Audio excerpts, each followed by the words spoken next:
Wednesday night edition of the Anaheim Calling Podcast. It's over, folks. The losing streak ends at, is it 7 or 8? 7. 7. 7. Okay, that's what I thought. 7. Lucky number 7. Lucky number 7. The Ducks stopped it there. Well, I guess lucky number 8 games, I guess, technically. Yes. With a 1-0 win over the Vancouver Canucks tonight. A game that wasn't necessarily the Ducks' best game of the season, but in Bob Murray's career head coaching debut, they needed a game where they at least showed something. They got a standout performance from Kevin Boyle, who made 35 saves en route to a shutout in his first ever NHL start. There were some fights, some hits, some penalties. I think that Bob Murray got to see at least enough of what he wanted to see out of his team tonight, and they got the win while doing it. Yeah. I mean, I have thoughts. I'll get into it a little bit more. I think the big news coming in before today's game is that John Gibson was placed on injured reserve. I think they mentioned head, neck, back, basically everything that you could imagine that would happen from getting rammed into by Jacob Megna. And the other news that came out of it was Chad Johnson was put on IR, which kind of came as a shock. Turns out he took a puck to the head in practice yesterday and was having headaches, and so they decided to put him on IR, which led to Kevin Boyle getting his first career NHL start tonight with Ryan Miller on the bench backing him up. And kind of what I was hearing is that, while listening to the postgame show on my drive home, is that Ryan Miller actually in Philadelphia had a good practice the day before, but was asked how he felt and basically said, no, I'm not ready to go, which is why Boyle backed up in the first place there. I would assume that he still wasn't 100%, which is why he was not starting tonight and just was the backup. And they were going to really limit whether he would come into the game or not, because I have a gut feeling that he probably wasn't ready.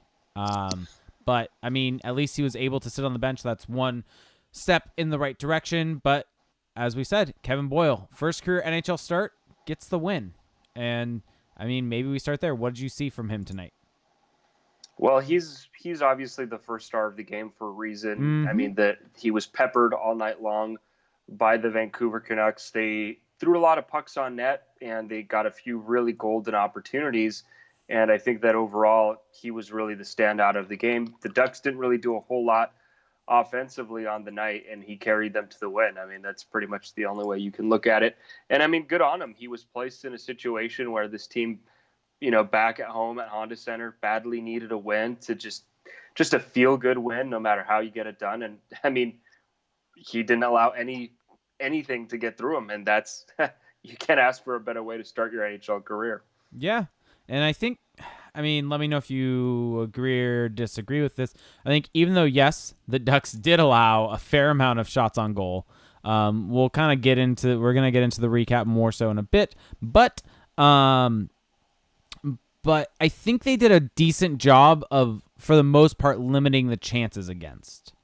Right. I mean, they also played the Vancouver Canucks, who are not good, but that's another story. Before we get into the game completely, though, there are a couple of things to go over. So another piece of news today was that Max Jones was called up. Oh, that's true. Which is something that I don't think any of us really expected, just given that this team has kind of been erring on the side of keeping the kids down in San Diego. But Max Jones got the call. He looked really good tonight. We'll get into that. And the only other news that I can think of right now is that in Elliot Freeman's 31 Thoughts column that came out today, really a one-sentence update on the Jakob Silfverberg contract negotiations, which is that it sounds like the final hurdle is term more than dollars. So, I mean, it's terrifying. Does that mean we're on the verge of an announcement here? That is so terrifying to me, because I mean, I guess you can look at it in the positive way or the negative way.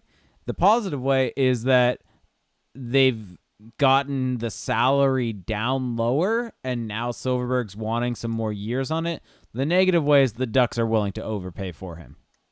Right. Take it as you want.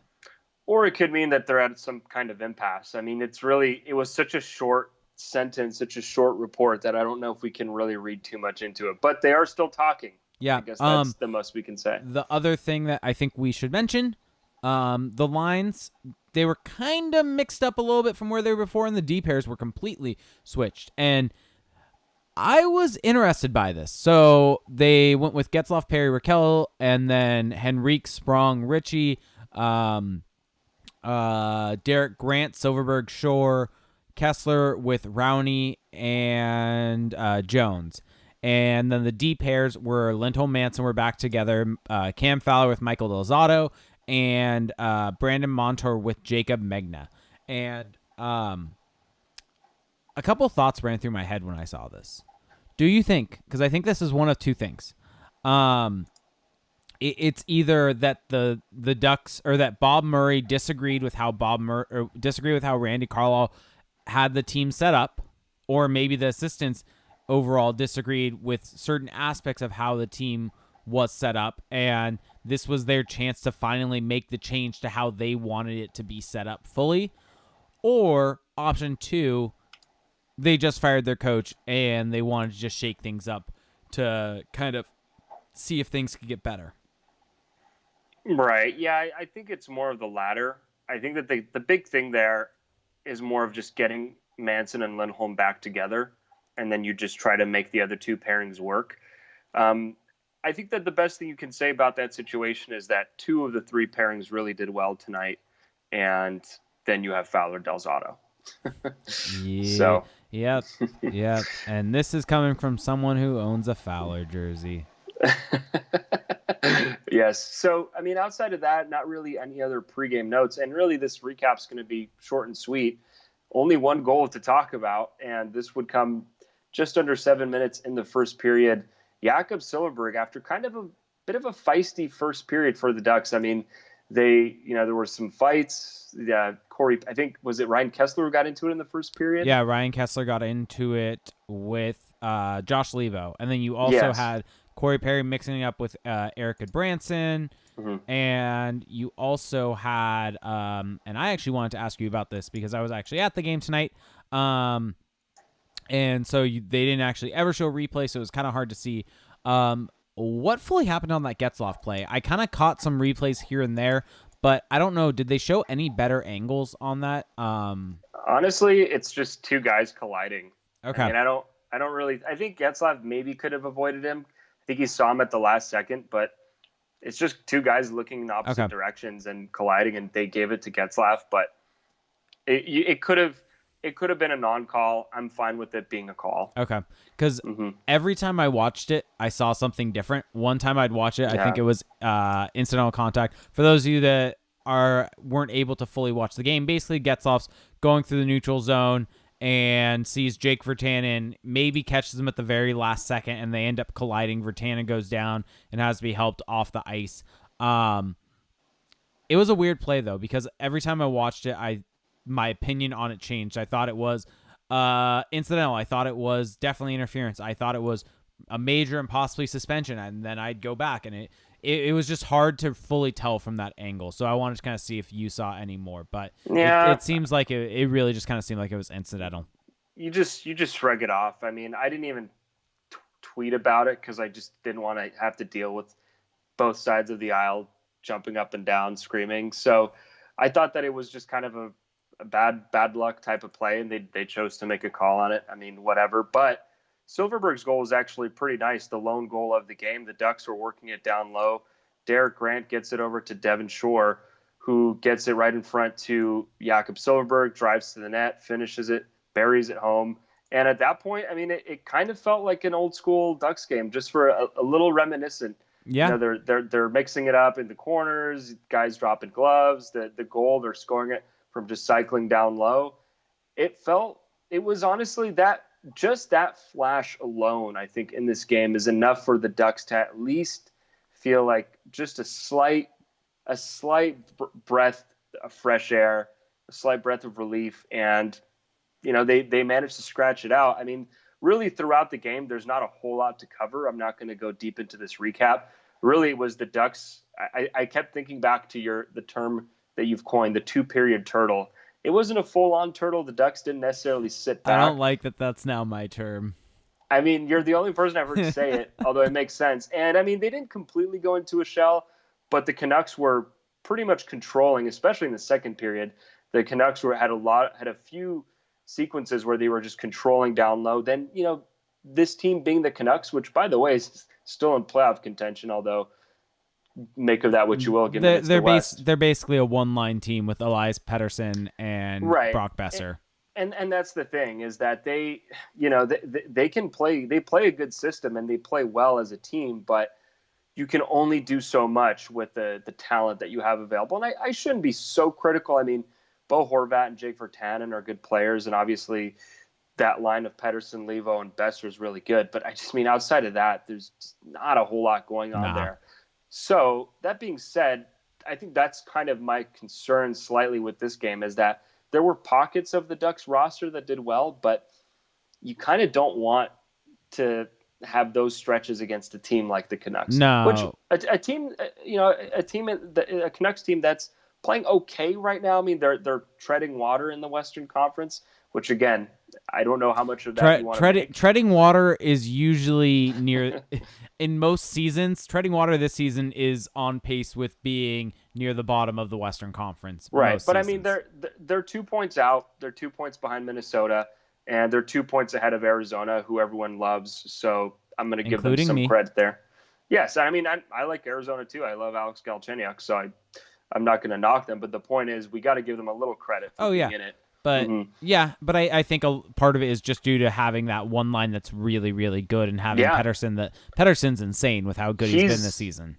He's ridiculous. He has that move down to a T, which he embarrassed Cam Fowler with, the kind of pivot, open up the skates in kind of a tomahawk stride, and then fake the shot, and then draw in the defender, and then quickly pull it back to the backhand. He burned Cam Fowler on that. That was actually one of Kevin Boyle's best saves of the night, because that allowed Pettersson to get wide open in front, and he tried to roof it. Boyle, what I noticed with let's just talk about Kevin Boyle here, since we already talked about him a little bit. Although, really quickly, I want to touch on the goal, the Silverberg goal real quick. That was, I think, one of the nicer plays I've seen Derek Grant and Devin Shore put together. I mean, it's how many plays have you seen them make this season? Yeah, and so to be able to make that kind of play, and it was a really high skilled, and it took a fair amount of vision to see each other, and then Silverberg driving the net and putting himself into a good spot to finish. Ken Pafu, Tony in our chat, who's our resident Jacob Silverberg lover that gets pissed anytime we mention anything about trading him, wants us. I mean, that's all you. That's all you. Right fair. there. He more gets pissed at me. Wants me to say that Silverberg. So there you go, Ken. Happy? Yeah. Well, as far as Kevin Boyle is concerned, though, I thought that he's not a flashy goalie. He's just really sound positionally. Not the biggest guy, not overly athletic, but he just seemed to be in the right place all night long. He's got good footwork. That's kind of my biggest takeaway from his game tonight.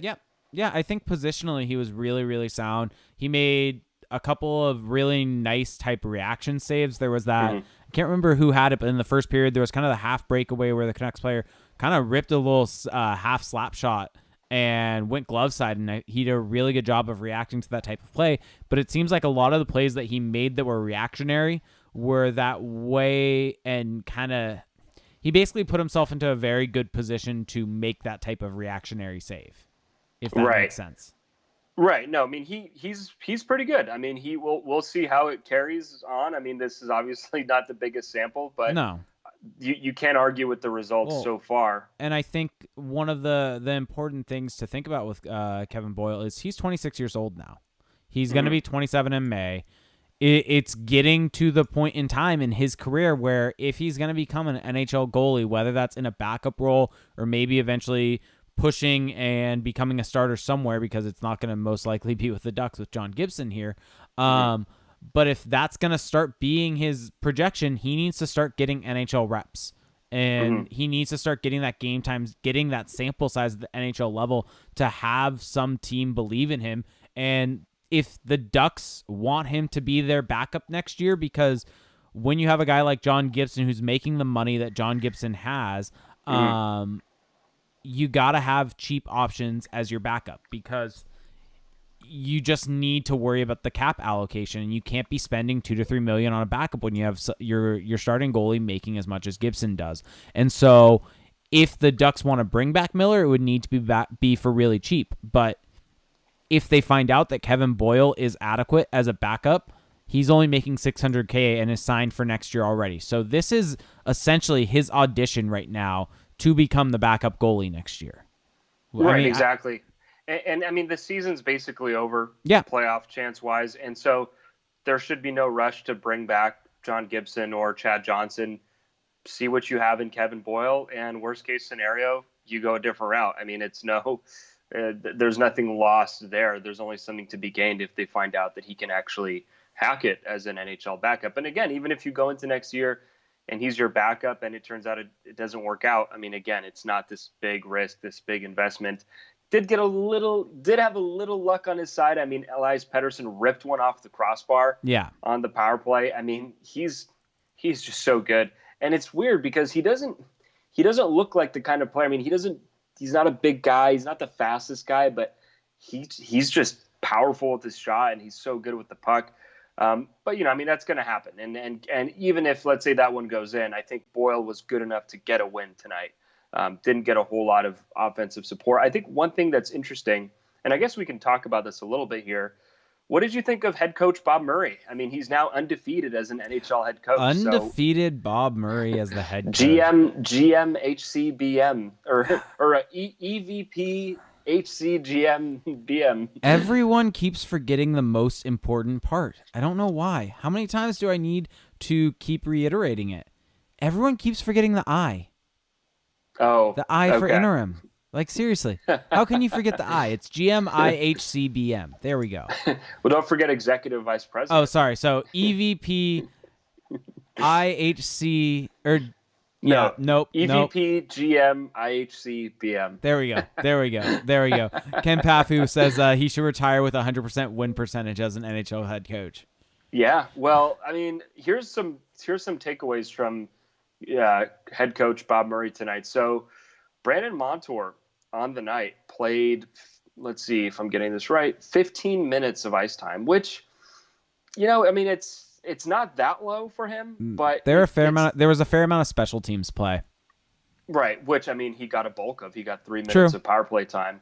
So I find it interesting that you look at the way they allocated the minutes, and there was a pretty clear delineation. I mean, Lindholm, Manson, both above 20, Fowler, Delzato, both above 20. One of those certainly should not be getting above 20 minutes a night. And then Montour, Megna as your clear third pair. So I find that interesting only because I feel like in a perfect scenario, that's probably how it works out or how it shakes out. But instead, you don't have Michael Delzato playing next to Cam Fowler. So that's really the only tidbit I noticed. I mean, Ryan Kessler was pretty clearly in a fourth line role just based on his line mates. Still ended up getting almost 15 minutes of ice time. And that's with having had a fight. Right. That's with having had a fight and 3 minutes of penalty kill time and almost a minute of power play time. Well, so here's the thing on the power play time. I saw you mention that on Twitter. And actually now, for those of you watching the stream, I have natural stat tricks, the on ice shot metrics, that different type of stuff for all the different players at 5-on-5. When he got the majority of his power play time, it actually came, at least with the first unit, was when Getzlaf was in the box for the fight. Not saying that that's where he should be, but that's kind of why he got put up there. But the fact that he got power play time is kind of insane. The fact that Richie and Henrique and Sprong only got 9 minutes is kind of shocking and concerning to me, to be honest. 9 minutes of 5-on-5 time? Yeah. Yeah, I mean, they got it just about 13 minutes on the night. They got a fair amount of time on the power play. Yeah, that is a little weird, just given that they got less time on ice than the Kessler line. I mean, you could call that fairly concerning. Yeah. But again, IHCBM is still in the early stages of his career. Yeah. We'll give him a pass for the first game. So let me ask you this. What did you think of Max Jones tonight? I was about to ask you the same exact question. I thought he looked good. I thought he looked really solid. I think I mean, you look at his night, 35% Corsi, 4%. It's not exactly great, but you then again look at the line he was playing on. He was playing with Ryan Kessler, who's notoriously has been terrible at Notoriously bad. at driving play, and so I'm not exactly gonna hold him accountable for on that end. I think you look at specific plays, especially when you're evaluating a prospect, you want to just at least see glimpses of what they can bring and what they can show you. And I think we saw that with Max Jones. We saw him put in some good work, some good effort in the corners, really providing a bit of energy, a bit of a spark, and showing some of the speed. I mean, there was the penalty kill. He was out there on the penalty kill and ended up with the puck in the defensive zone. Instead of just chipping it in, he kind of drives the front of the net and really is going for it. And he had a couple nice plays where with the puck where he took it into the front of the net and Markstrom was there and was trying to dig for it and almost actually ended up finding him and found the back of the net, but Markstrom was able to cover it in time. So I thought he had a really good night. This is kind of a shot call up to me, or for me to be honest, especially with Brian Gibbons being still on the roster. Is there someone else that I'm thinking of? Who else would have been the forward scratches for the night? I mean, Adam Cracknell was the other scratch. Adam Cracknell. So, and then Andy Walensky was the other scratch. A little bit shocking to me that they called him up with Brian Gibbons on the roster, and that being kind of an offseason acquisition by Bob Murray. And I would have thought Bob Murray would have wanted to see one of the guys he went on and get a chance on the team, but I mean, guess not. Guess Bob Murray liked what he saw from Max Jones. And also we should make note, Max Jones actually played last night in Colorado. Right. Well, I think that Bob Murray's just trying to pull every string right now. I mean, he's trying to give this team as many different ways to both motivate them, either through positive reinforcement or through a little scare tactic. I mean, bring in a young guy who could potentially take a spot. And I think Max Jones has earned it. I mean, he's had a good season in San Diego. And I got to say, of all of the Ducks guys who have come up this season, I think he's been the most consistent game in and game out, where he always at least does something that you notice. And I think that I made this comment on Twitter, and people kind of took it the wrong way, which, surprise, surprise, but I said he's the most NHL-ready prospect. And I'm not saying he's the best prospect or has the highest ceiling, but the way he plays, it's a lot more plug-in and play than a guy like Terry, who still needs to round out to really make the most of the tools he does have. Because of Max Jones, he has a good stride, good, powerful stride, and he's pretty shifty along the wall. You saw a play where he stopped in a dime and then made a move to get to the net. That's a guy you can already put in the lineup, and doesn't mean he'll necessarily be a standout guy, but he can give you something. So we talked about this on our bonus pod the other night on our Patreon account for our supporters, patreon.com/acpod, but he's probably been the biggest riser this season among the Ducks prospects. Yeah, 100% agree. And I think you're on point. Some people in the chat are mentioning Comtois maybe being more NHL ready. I think Jones. I think Jones at this point in time is probably the most NHL ready out of all the prospects. I think Comtois may even need a little bit of seasoning in the AHL next season, but that's all pure speculation. I haven't really watched him a whole lot this season. And I mean, in junior. and that's partly why Jones is good, is because he's had some pro experience. Say he even got a little run last year, so it's to be expected that he would at least be at this stage now where he can contribute to some degree. Anything else you got in this game, or do you want to jump into some questions here? I got two more things I want to hit on. Okay. So first off, as you can see on the screen right now, I have it the natural stat trick page being filtered by Corsi 4 percentage. So as you can see, down near the bottom of this list is Cam Fowler and Michael Del Zotto. They were on the ice for 36 and 38 shot attempts against. They were on ice for 18 and 19 shots on goal against. They were on ice for 18 and 17 scoring chances against. They were on ice for 7 high danger chances against. They were also on ice for the only goal for. Well, I think that what's mind-boggling is that they allowed all of the high danger chances that Anaheim allowed in this game. Yeah, that's what's the most insane to me at 5-on-5. So let me ask you this: we all have differing opinions on Cam Fowler. He's kind of this unicorn within the Ducks fan base, and by we all, that means a lot of people hate him. I still am trying to carry a little bit of water for him. How much of this do we put on Cam Fowler? How much of this do we put on Michael Del Zotto, though? I mean, in one game, it's probably both, right? I mean, I Yeah. don't think Cam Fowler's to blame, but how much more evidence do we need that Cam Fowler's not this like 20-minute a night plus guy? I think that's a valid question. I mean, he's been in the I think NHL he's since he's 18. He has made his his D-man partner better in I believe 2 of the 10 seasons or so he's been in the league. Right? There's just so little evidence that he actually makes anyone better. And yet for whatever reason I keep getting told about the secret stats, the private stats, private data. Believe me, because you don't have access to it. It must be smarter than you, right? Yep. Yep. I don't know. I just think we have a sample size, and I'm not saying he's a bad player, but I think the way the Ducks use him is just not how he's meant to be used, and I don't think they're ever going to change on how they use him. So I don't know. And again, I'm not going to put tonight on him because he's playing with the guy who has struggled this year. But that being said, he's part of that equation. Yeah. And then, yeah. I mean, Michael Del Zotto's not good, and so now I'm actually showing the heat map. Here's an interesting thing: majority of the shots from the Canucks came from the point, and I think that's one thing that you can kind of say that the Ducks probably did a good job on was keeping shots to the outside from the Canucks, and that kind of shows with the expected goal totals. But what are we haven't really given our overall thoughts on the play tonight. I didn't think the Ducks played very well, to be quite honest. I mean, they did pretty much nothing offensively. They threatened in small spurts, but they never really imposed their will. You could just see it on the ice. The Canucks are a better coached team than the Ducks right now. And that's no knock on head coach Bob Murray.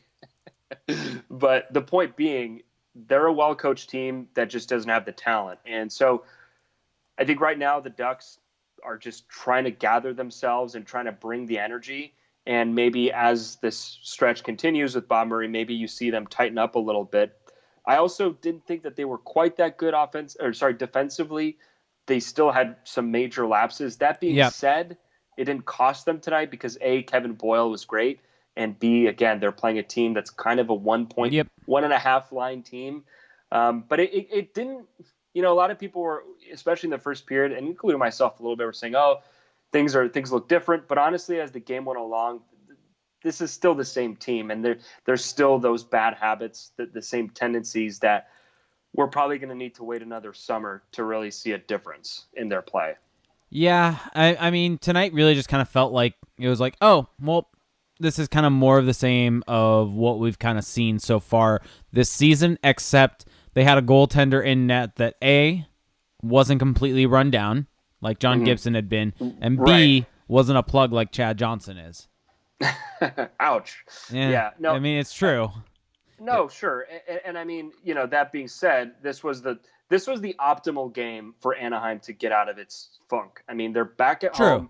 Jordan Samuels-Thomas, former goal, made a good point on Twitter that they had a lot of different factors, right? The new coach coming in, who's also the GM who's signing the contracts, a rookie goalie coming in, back at home after a tough stretch. And then of course, like a guy like Max Jones who brings a little energy. And then of course you're playing a team like the Canucks, who's not a contender by any means. So it was kind of a perfect storm of, okay, this is the feel good, get right type game. They had their get right game. Now that it doesn't get any easier. They play Boston on Friday and then Washington on Sunday. Yeah, it's tough sledding. Right. I should mention though that the Bruins are without David Pastrnak. So yeah, but Danton Heinen is playing on the top line and didn't really miss a beat. And they're still the Boston Bruins. And Patrice Bergeron is very, very, very, very good. But yeah, we're so negative. Come on. Kevin Boyle. Hey, we gave Kevin Boyle credit because he's the number one star. Here's a question for you from me. Does Kevin Boyle start Friday? I don't see why not. I mean, if Ryan Miller isn't completely ready to go and Kevin Boyle just had a shutout in his first game, why not let him get a crack at the Bruins? I mean, worst case scenario, it doesn't work out, you lose again, and you go back to Miller on Sunday. Yeah. You know, I don't see what's the harm in it at this point. Again, the Ducks should be in experimentation mode the rest of the season. Try different line combinations, different pairings, and give Kevin Boyle a serious run at the backup role for next year, which must be really awkward for Ryan Miller right now, by the way. Yeah. I wonder if Bob Murray has sat down and had the conversation with him of basically saying, hey, we're looking to probably move you to get something back because you're expiring. We want you to have a chance at winning a cup. Realistically, the reason why Ryan Miller came to the Ducks is twofold. First reason was it's close to where his wife lives. It kind of puts him closer to his family. It's easier for both of their jobs. Second is that the Ducks were contending when they signed him. And he wanted to try to win a cup. And I think that if you sit down and have that conversation with him and say we want to move you, then I don't think it's as awkward for Ryan Miller. I think he can come to the understanding of what he's doing. First off, he needs to get healthy fully. As Steve Hawking said, he probably wasn't fully ready to start tonight. But I really don't think it's that awkward for him. I think he understands his role. But let me ask you this, though. What has he done to... He's been very good in the games he's played this year. Yeah. And you look around the league, what contender needs a backup right now? A lot. Well, name them. Calgary, San Jose. Okay, but do you think the Sharks, if they're getting a Ryan Miller, does that really solve their goaltending issues, though? No, but it makes it a whole hell of a lot better. But your starter is the issue. That's fair. That So Calgary. Okay, Calgary, maybe. Toronto. No, they have Frederik Andersen. As a backup, though. We're talking about backup. Okay. Oh, also, I should make mention, sorry, before we get to questions. Constant listener of the show, been listening to the show since we've basically been doing it pretty much over the past year or so. Alyss _A33 on Twitter, shot me a tweet and said, I think there's Toronto scouts sitting near me. And then followed up with, I think it's the Toronto GM. And so I asked her to get a picture. Turns out Kyle Dubas was at the Ducks game tonight. Scouting Ryan Miller. Ryan Miller or Jakob Silfverberg. So here's a team. Here's a legitimate team I have for you. Vegas. Because Marc-Andre Fleury is playing way too many games, and guess who their backup is right now? Maxime Lagacé, and then Malcolm Subban is hurt right now. Like if that to me is the ideal scenario. You have Fleury who's overworked, and you have two backup goalies who are questionably NHL goalies. That to me would make a lot of sense for Vegas right now. Yeah, but are they willing to trade within the division? So yada. That kind of answers the question, though, that there is a market for him. There is a market, but what is he going to bring in? For me, here's my whole thing. This is why I'm kind of against trading him. I think John Gibson is the Ducks' most valuable asset right now, without question, on this or within the system. They have to find ways to protect that asset at all costs, and to me, you need a very good backup. Throughout, as every step of the way, you need to have a backup who can play games and who can play them well in case he gets hurt, right? He's not injury prone like everyone says, but it can happen to anyone. So I don't know if it's worth rolling the dice on a guy who's been a career AHL guy. If it works out, great, but I like the certainty of Miller for at least another year. Oh, that's just my whole take. I'm not necessarily saying you trade him and don't bring him back. I'm saying you trade him because now you're cheating. How is that cheating? He's an expiring contract. Now you're playing 4D chess. Yeah, I'm always playing 4D chess. I'm always thinking 5 moves ahead, Felix. You should know this by now. Goodness gracious. All right. Okay. Well, fair enough. If he does get traded, it makes sense. Like I've said, send him to Calgary, take back Mike Smith, and get a pick in return also. Oh. Mike Smith only is done after this year. Yeah. So then that's not really that much relief for Calgary then. But they're not looking for relief. They don't need salary cap relief because both guys are expiring. Oh yeah, that's right. Mike Smith does come off the books this year. So, man, who's gonna re-sign him this summer? Oh, nobody. But that's why you take him and you get a pick also instead because they're not adding any salary. Right. Well, it's gonna be interesting. Yeah. Okay. So let's jump into some questions. So for those of you listening to this in podcast form or watching this on YouTube, because we also do this show on YouTube. You can find us on YouTube at Anaheim Calling SB Nation, where we post the video with all the different things that we kind of do in a visual element. But we do a Twitch stream of the show, so you can watch us live and interact with us live in the Twitch chat each and every show. It's a really good time. And with that, you can actually support us on Twitch. If you have Amazon Prime, you get one free Twitch Prime subscription each and every month. You do have to hit that subscribe button after 30 days each time. It doesn't automatically renew. But with that, you get special emotes in the chat. I have changed it. It's no longer Randy Carlisle face. It is a picture of Jack Hughes, and not the picture George sent me that's a close-up on his face where he looks like he's 14, and it would be terrifying. It is a picture of him in or on the ice actually playing. So, and you get a special badge next to your name, and it's a really good time, and you get questions in the chat, and you get to try to make us laugh, and it's fun. So, let's start jumping into some questions. So we got one from Kempafi who said, question, who are the three to four youngins that make the team for the whole season next year? The three youngins? Who are the youngins that make it? Oh, man, that's a tough question. I think Terry makes it. I think that Max Jones has a really good chance. And, oh, man, this is so hard. And I think Comtois will start in the AHL. And then maybe Larson is your third pairing left D-man. Or second pairing, depending what happens with Cam Fowler.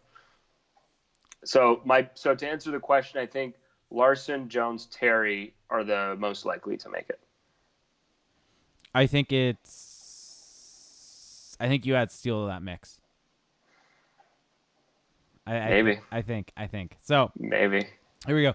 As Shane said, question, what do you make of the fight/physicality tonight? Is it a sign of more fight from the team under a new coach, or was it just natural rivalry inviting physicality?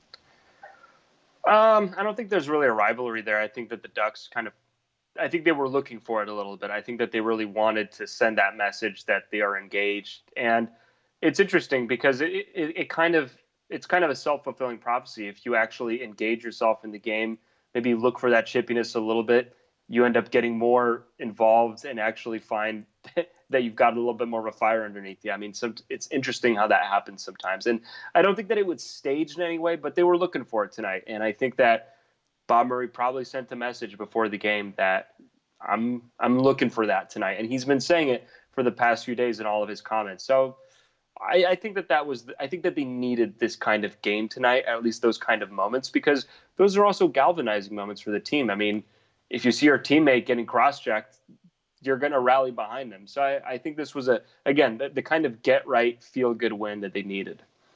Yeah. And I think you kind of brought up a good point. I think the physicality kind of came from, I think you have the general manager. I think part of it was due to the fact, I think Getzlaf fight came back to the hit or the kind of collision, and he was just kind of realized he needed to stand up and fight for that because of that happening. Goodbranson wanted to get into a fight with him because of it. I think some of the other things happened because the guys on the team, specifically the leadership core, wanted to maybe show management that they still have some fight in them, because you look at the guys that got into the scrums. It was Perry, it was Kessler, it was those guys that are considered part of that leadership core. So George gave us a question. He sent it to me in text message because he was afraid that he may be asleep, but now that I see he's in the chat. But he said, with Miller back, do we ever see Chad Johnson again? Doubtful. Unless Boyle flames out. That's really the only thing I could see. And we don't know when Gibson's going to be back. So I guess now that I think about it, it's very, very unlikely we see Chad Johnson again. Yeah. We hardly knew ye. Chad Uno, we hardly knew ye. And he was not very good when he was in the lineup. So, is there anything else? I mean, this kind of goes with what we said about Miller. Oh, by the way, Ken asked, do we see Lundestrom on the team? No. Okay. AHL I agree with that. Year 2 in Sweden. I think he's in the AHL. But as Safety Shane said, do the Ducks bring back Ryan Miller in the offseason? I think they should. I think it's less likely that they do than they actually bring him back to an extension.